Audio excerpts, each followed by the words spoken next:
Welcome back to BookJuice, where great stories meet meaningful reflection. Today we're stepping into one of the most powerful pieces of literature ever written, Les Misérables by Victor Hugo.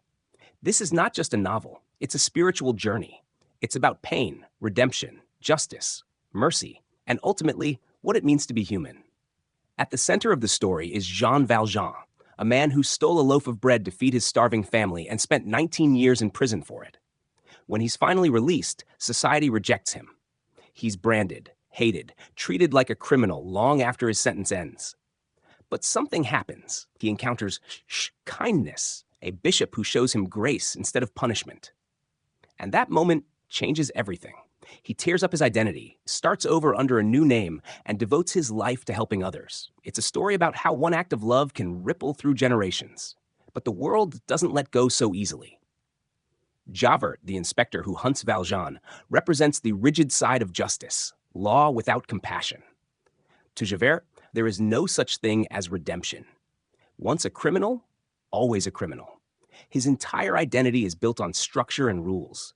And when Valjean proves that people can change, Javert can't process it. That conflict drives him to the edge. And that's what makes this book timeless.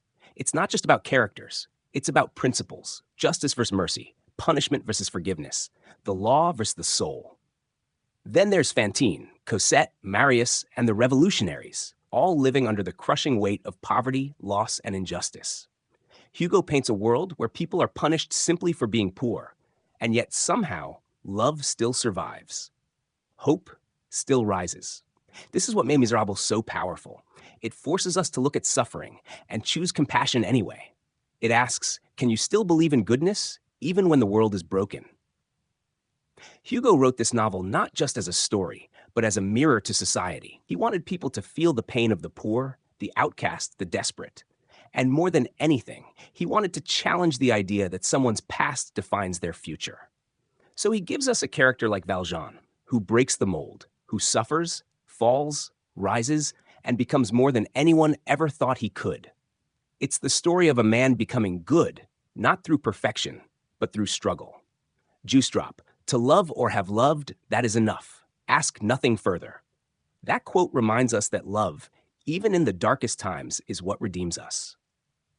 Now it's your turn. Do you believe people can truly change? And if so, what does it take? Drop your thoughts in the comments. Let's open up this conversation. And if this reflection moved you, give it a like, hit that subscribe button, and check out the link to the full book below. Les Misérables is a novel that lingers long after you close the last page, and that's why we reflect on it here at BookJuice.